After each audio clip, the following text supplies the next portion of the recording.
Nanaginip ako.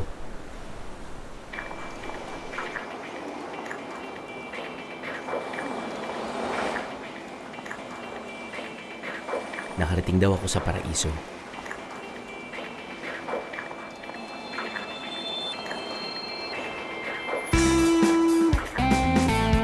Maganda ang lugar.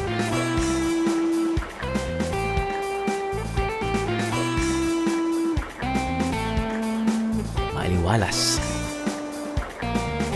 Sariwa ang hangin. Masarap lang hapin. Masarap din ang mga pagkain.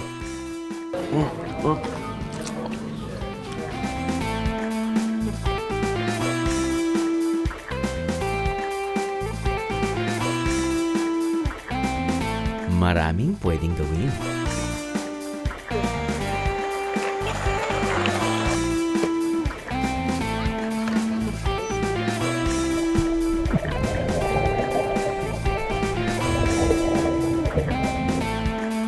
O pwede rin namang wala rin.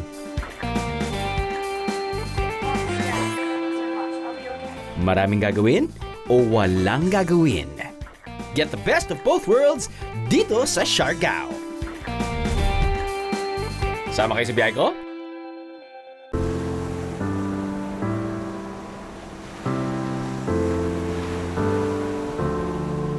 Isa sa mga easternmost islands ng Pilipinas, ang Siargao. Nakaharap ito sa karagatang Pasipiko kaya halos buong taon ay hinahampas ito ng malalakas na alon.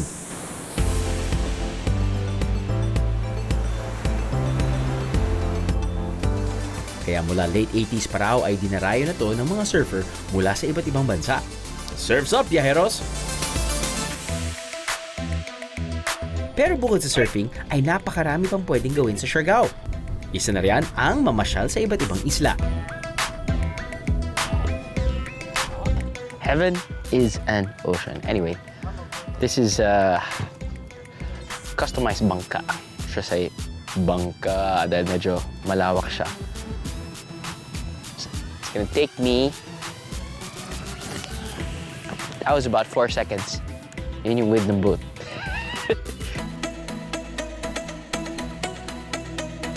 Parang isang island hopping cruise ang gagawin natin ngayong biyaheros dahil sasakay tayo sa pinakamalaking bangka sa isla, ang Galatea. Pasok tayo dito. So makikita mo yung crew. Marami sila doon. Galing, no? Busy-busy yan, pero hindi naman talaga busy. Yan. Uy, very comfy. Sanay na sanay kasi kami at ang biyahe ni Drew Crew na pagsasakay sa bangka. Ganyan. Ganyan kami lahat. Tapos nun, isang row lang. Isang column lang kami na ganyan. Dang! At least ngayon, parang wild. Yeah, very comfy. Pwede kang umupo, pwede kang humiga. But hey, pwede kang humiga sa gitna.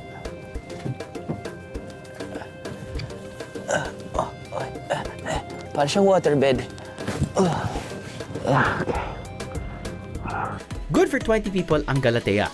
And for 10,000 pesos per day, marerentahan nyo na ng isang buong araw ang luxury boat na to. At makaiikot na kayo sa tatlong malalapit na isla. Ang Guyam Island, ang Daco Island, at ang Naked Island. First stop natin ay ang Guyam Island.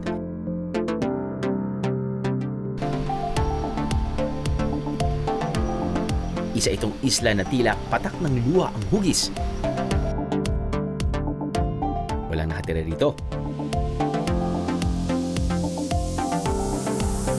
Pero may mga cottage na pwedeng tambayan. Walang tindahan sa isla kaya dapat ay magbaon na kayo ng pagkain o tubig. Nice white beige finer sand than most beaches. Kaya siguro isa sa mga beaches na pinupuntahan ng mga turista dito sa Siargao. Medyo isolated area. Siguro isa sa mga reason kung bakit pinupuntahan ito ng mga turista kapag lumilipat sila sa Siargao. Or nagbabaka sila papunta Siargao mula sa Siargao. Ito ay tinatawag nilang Guyam Island. Girls, good afternoon. Kayo po ba'y turista din? Yes. Tiga saan kayo? Cebu. Tiga Cebu! Oh, wow. First time dito sa Siargao? It's my second time.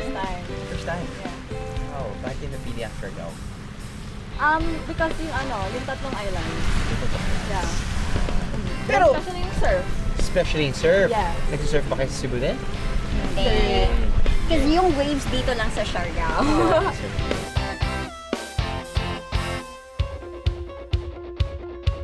Sunod naman nating pinuntahan ay ang Daco Island. Ang ibig sabihin daw ng Daco ay malaki at ito nga ang pinakamalaki sa tatlong isla.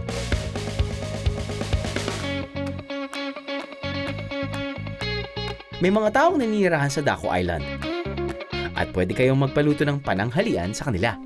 For a fee, of course. Okay mga biyahero, nandito tayo sa Daco Island. As you can see, makikita mo mas malawak ang kanilang beaches. Tapos nun, maraming mga cottages because of the size. You have your volleyball tents installed as well. And mas maraming turista. Local and foreign. Now, dito ang setup nila. Dahil nga maraming mga cottages, pwede ka rin boodle fight. Ang menu ng ating boodle fight for today, syempre nandiyan yung kanin, nandiyan yung different types of seafood, pugita, nandiyan yung pusit, nandiyan yung inihaw na baboy, meron kang, matawag dito sa Bisaya, kuya? Saang, tama, saang. Meron kang parang ensaladang talong na ginataan yata. Saan tayo mag-uumpisa? Grabe, sobrang gutom ko. Hindi ko alam kung saan ako mag-uumpisa. Buti na lang kasama ko yung mga kasama ko dahil sila ay gutom din. Parang mga aso na hindi pinakain ng 2 linggo. Ay, nauna din.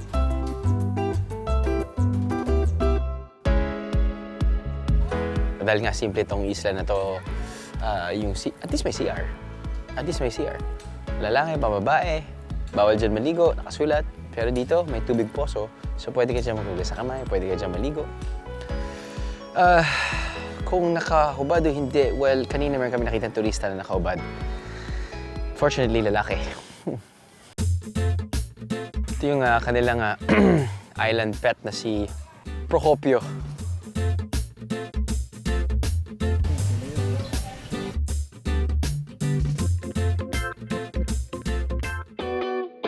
Last stop ng ating island hopping tour ay ang Naked Island, isang maliit na isla na walang kapuno-puno at halos muntik ng maging sandbar sa liit. Maganda kung makatsyempo kayo na solo nyo ang isla. Perfect for IG moments. Alam nyo na yan.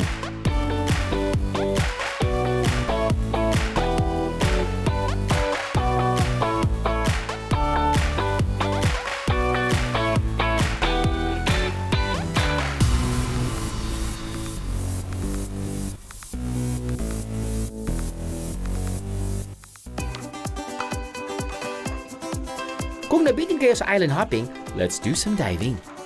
Siguraduhin lang na hindi kayo babiyahe sa eroplano within 24 hours. Safety first, biheros.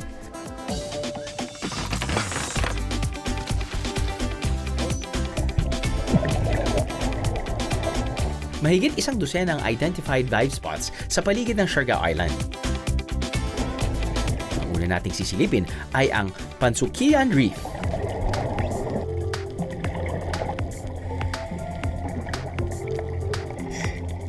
Bukod sa iba't ibang klase ng isda na makikita rito, may mga rock formation na pwedeng libutin.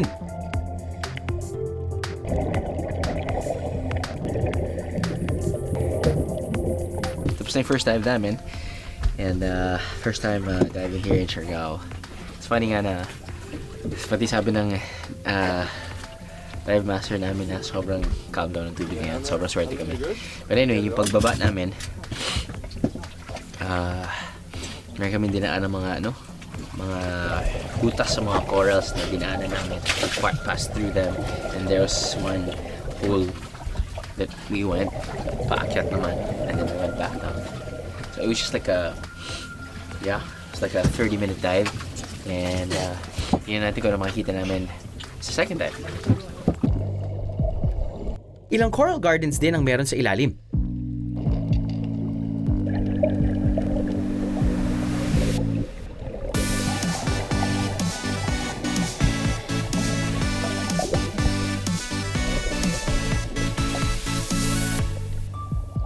Pero may kapansin-pansin, biyeros, may ilang parte ng coral gardens ang tila nangamatay o nasira na.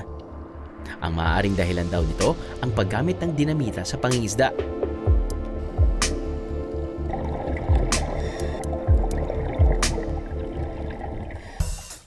Matapos mag-dive, siguradong gutom ang tropa. Buti na lang may nakahandang masarap na chibog ang dive shop.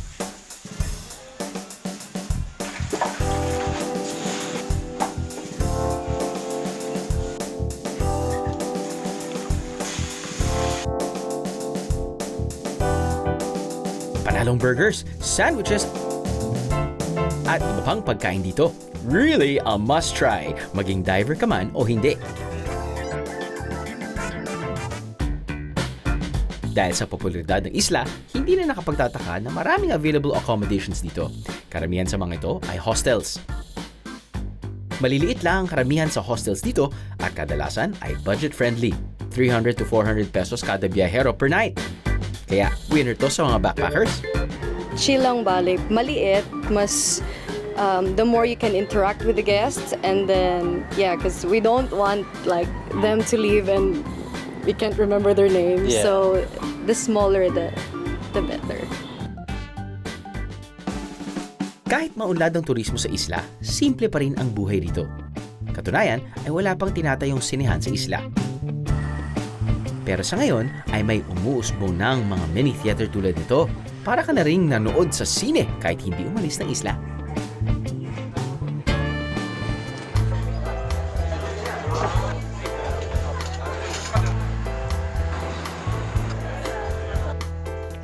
At hindi mo na rin kailangan lumipad patungong Italia para makatikim ng authentic Italian cooking.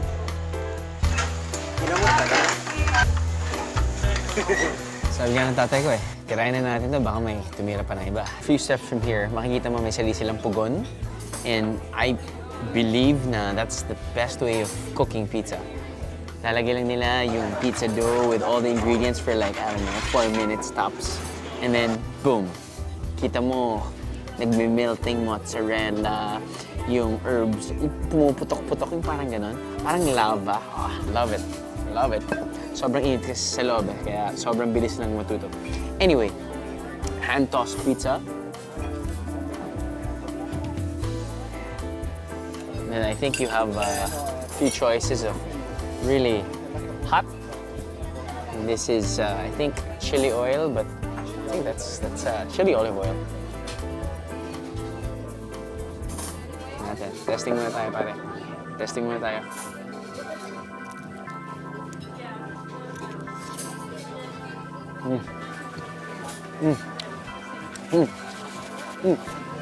Sarap. And it's a good thing na nagsimula tayo sa margarita because the margarita pizza is so simple. Ako kaminsan talaga, pag nag-order ako ng pizza, gusto ko lang yung cheese pizza. Di ba nalalasama yung dough, yung texture ng dough, very chewy, tapos nun, matitikman mo yung cheese. That's good enough for me. Ooh. Oh, it's my birthday! No, it's not my birthday. Tingnan natin. Naglagay ako ng medyo manghang.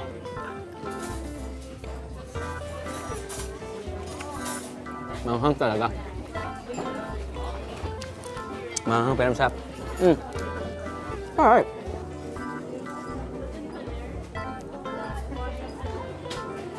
Is there really one way of eating pizza? I don't think so. I mean, who cares? You can roll it. I love rolling it. Anyway, this is prosciutto with mushroom. At least nagsimula tayo sa margarita, medyo simple. Nag-progress tayo sa mas maalat na dahil yung prosciutto. But anyway, going back to how you eat your pizza. Sometimes I roll it. I love it when it's rolled.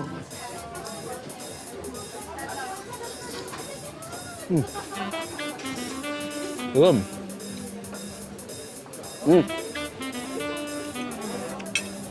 Yun. Where's my beer? Sarap ng alat? Sarap ng alat.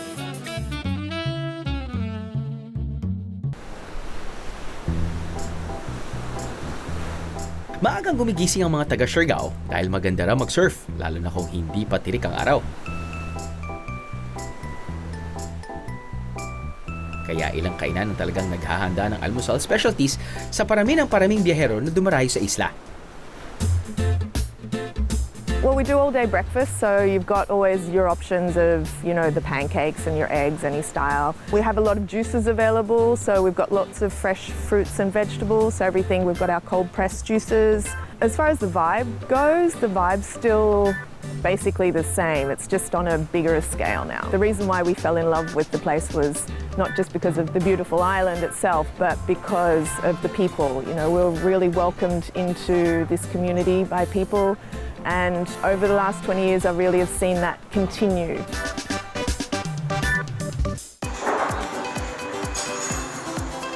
Ang maliit na Shake Shack na to, talagang dinarayo kahit ilang metro pa ang layo mula sa beach. Panalo kasi ang kanilang fresh superfruit shakes at fruit bowls. Kung ang mga tao are like foreigners, pupunta sila ng surfing, dito sila didiretso or galing surfing, papunta sila dito.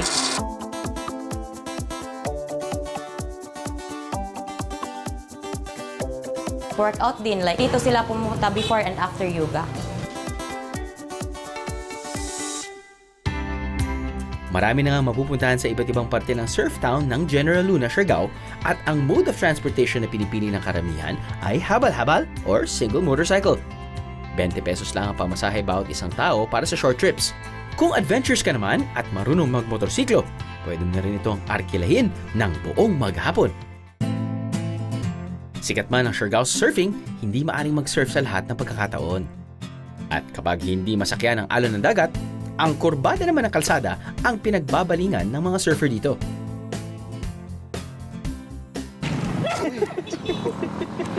Kamusta?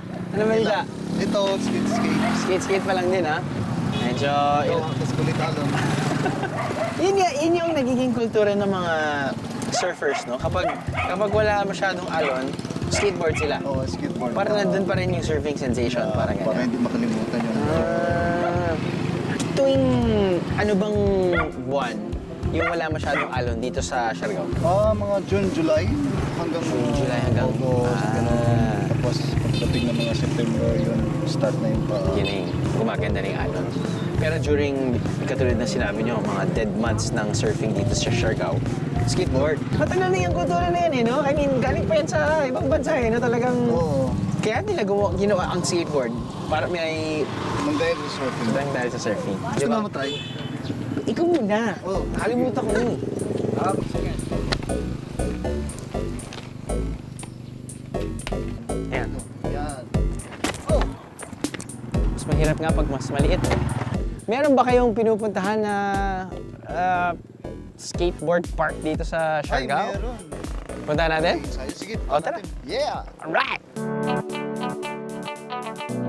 Naghahanap lamang sila ng slope sa kalsada. At yun na!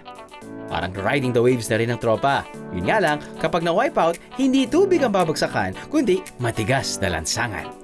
Di bale, part of the adventure yan, di ba?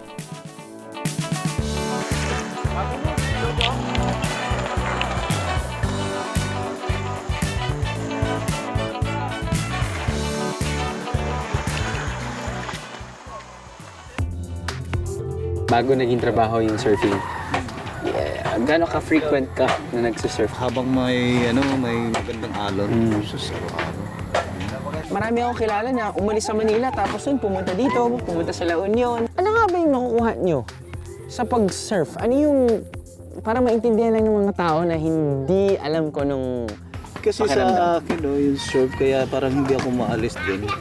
Unang-una, siyempre, tungtuwa ka dun sa dagat, di ba?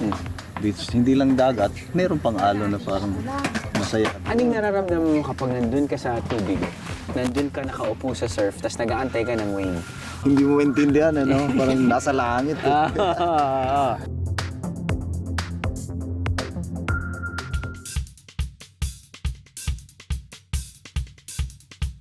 Pagdating sa gabi, na-discover namin na ang bawat kainan pala sa Siargao ay may kanya-kanyang pakulo. Matindi kasi ang kompetensya.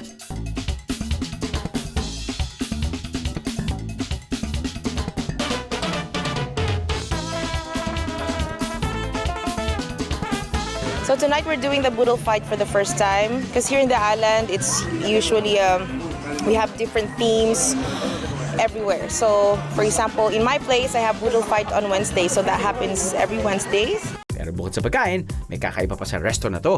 Ang ilang pader pala ng kanilang lugar ay gawa mula sa recycled materials.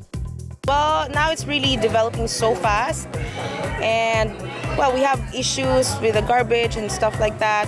I basically made this place out of plastic bottles and glass bottles.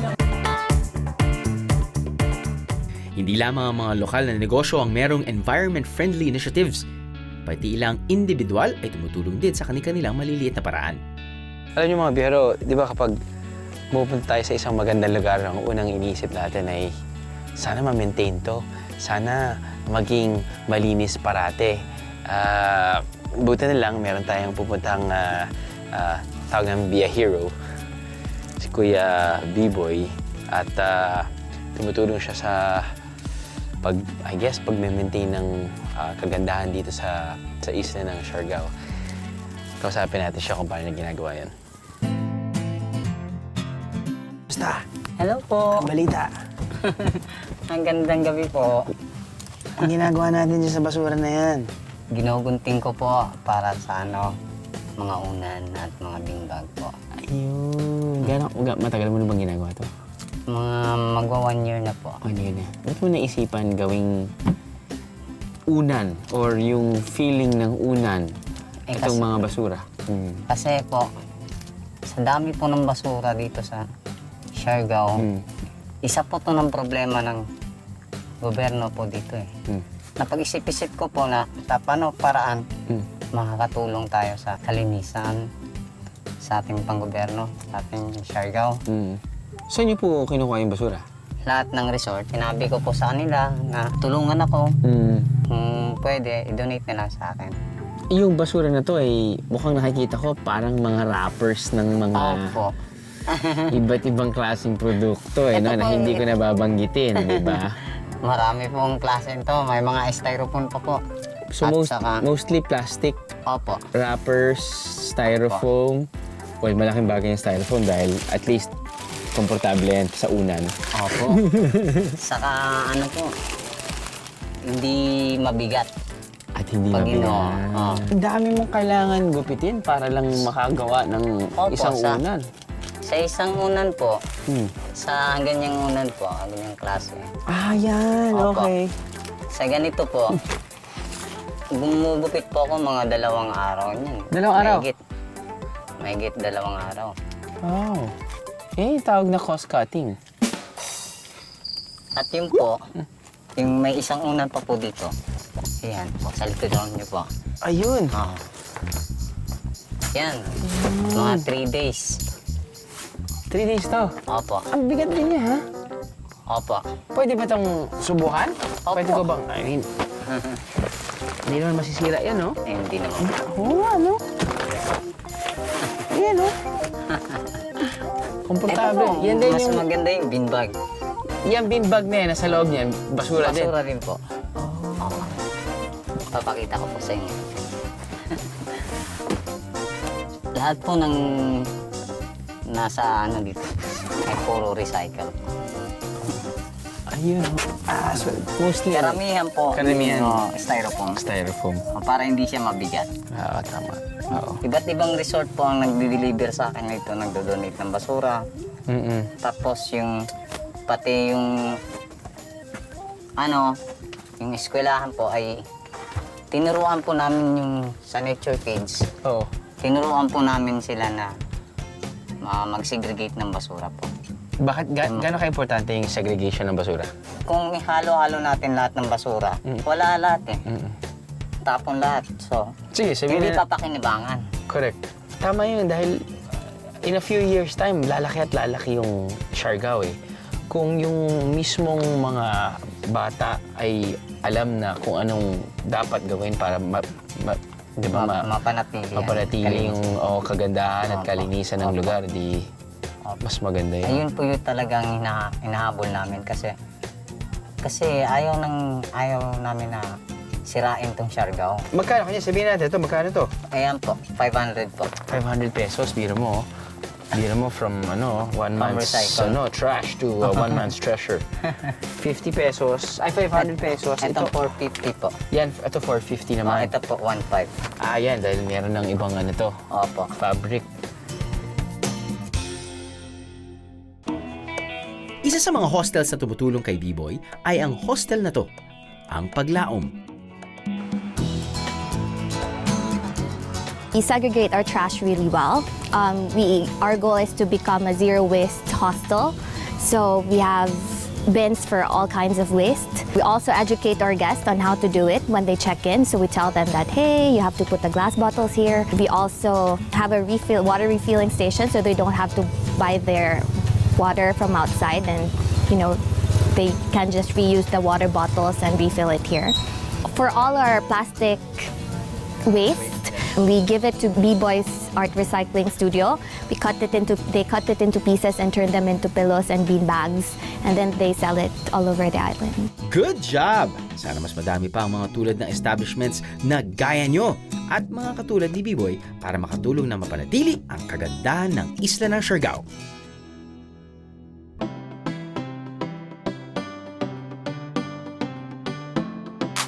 Hindi lahat ng lodging options sa Siargao ay hostels. Meron din namang upscale at para sa mas may budget. Kung ilang daang piso lang ang magagastos nyo sa hostels, maghanda ng 6,000 pataas kung dito nyo napiling magpalipas ng ilang araw. Pero sulit naman kayo sa view, amenities, at sarap ng available food options. Alright, so nandito tayo ngayon sa Siargao Blue, which actually dito rin tayo nakatira, dito rin tayo naka-check-in. It's not our first time to feature Siargao Blue, I think, but the reason why we're back here is because, one, it's really a nice place. Two, daling kausap mga tao. Three, masarap ang kanilang mga pagkain.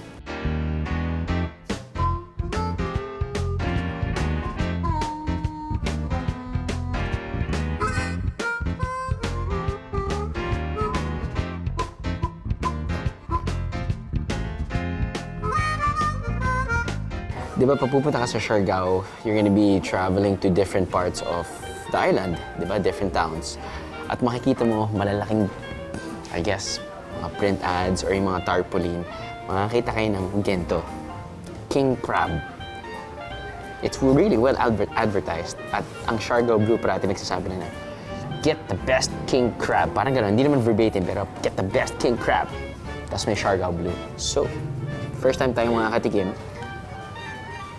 kanilang king crab, and let's see kung it's the best king crab on the island.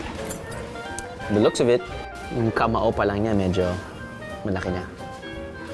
Yeah. Yung ba yung basis natin? I have no idea, pero hey, the kids love it. Feeling ko, uy. How do you eat your king crabs? Hirap eh. Ito yung ginagamit ko usually eh. Yan.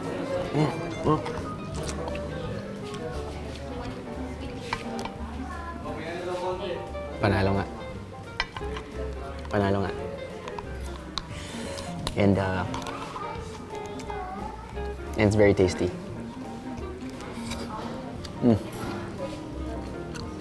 It's sweet. Kasi, di ba kung minsan, pag pupunta ka sa, sabihin natin sa bangus capital of the Philippines, which is Dagupan, an array of bangus yung isa-serve sa'yo, di ba? Marami kang selection. Kung minsan yung pinakamalaki, it does not mean yun yung pinakamasarap. Yun yung parang medyo yung lasa niyo ayos lang. Pagdating dito sa king crab, isipin mo, malaki lang siya, hindi siya ganun. Mali. Masarap siya. Uy, yan. Close up mo siya.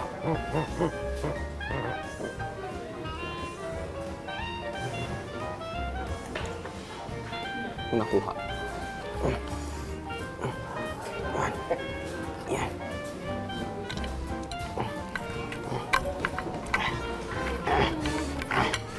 Gotta work hard.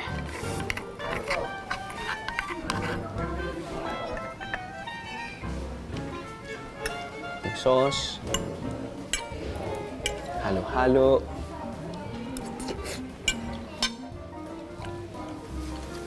Boom. The best. Ayoko naman na sa Siargao. Champion nga to.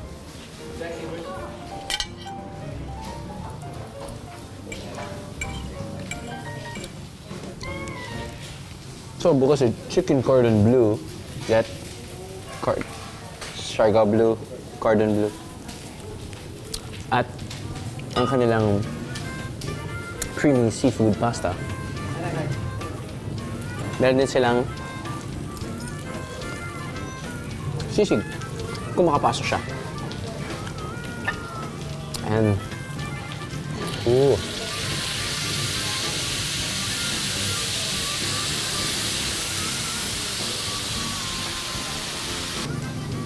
Make way. Make way. Sizzling squid.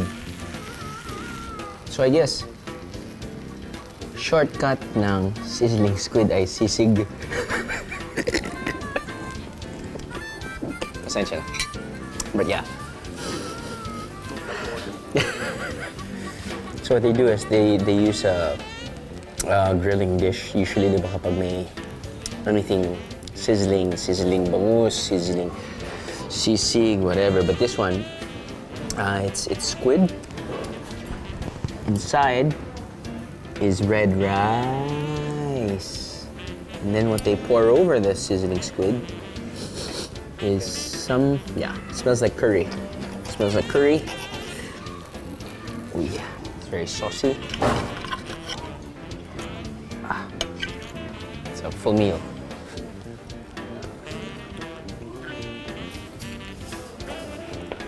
Buds. Sisig. Sizzling squid.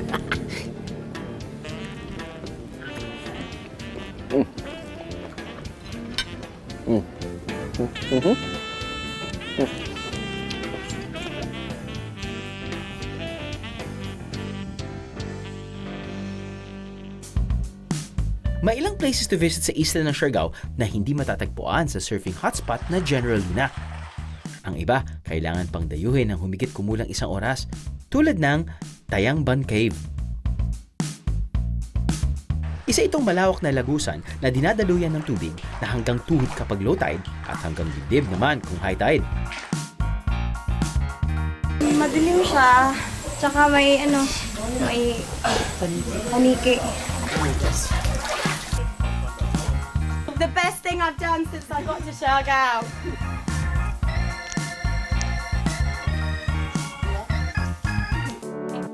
Isa pang tourist spot na kailangan dayuhin ay ang Sugba Lagoon na mahigit 1 oras ang layo at accessible lang via boat. Kung babiyahe papuntang Sugba Lagoon, konsultahin lang ang inyong hotel or tour operators.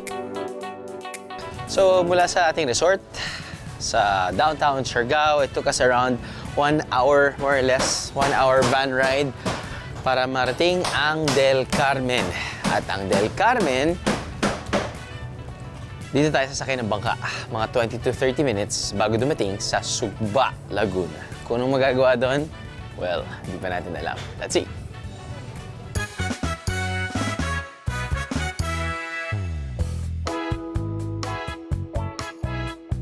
Trivia lang mga biyahero, dito raw sa mangrove area na to, nakatira ang largest saltwater crocodile species sa buong mundo!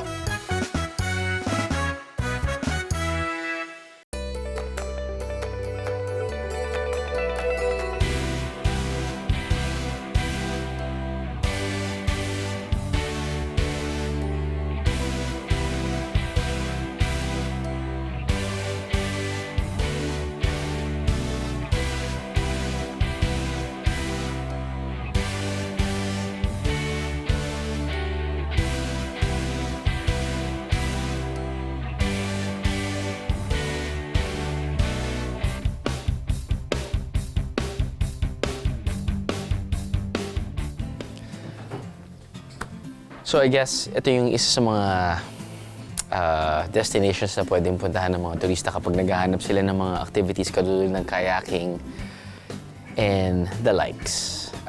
Na kailangan medyo very flat yung tubig.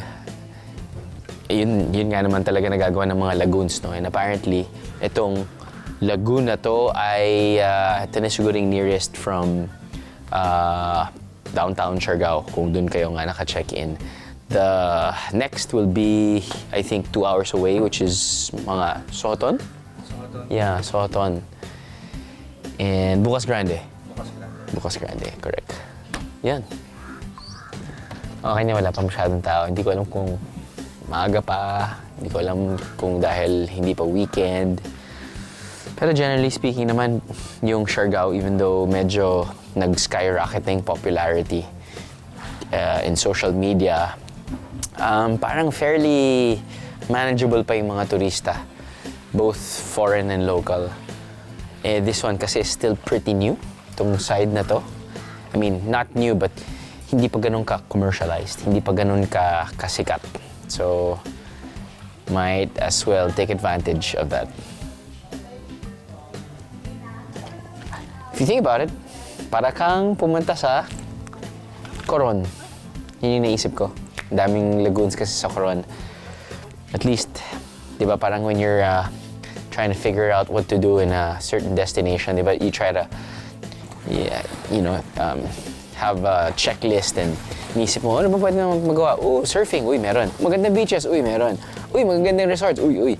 Magandang community, masarap na pagkain. Lagoons, you can check that out. Here.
Kung minsan, ang hanap mo sa isang lugar ay yung marami kang magagawa.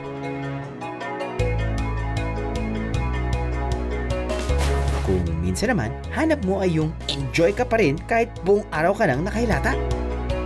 Sa experience ko, it's how you enjoy the little things and how the people around you share that enjoyment with you. That makes a trip truly memorable.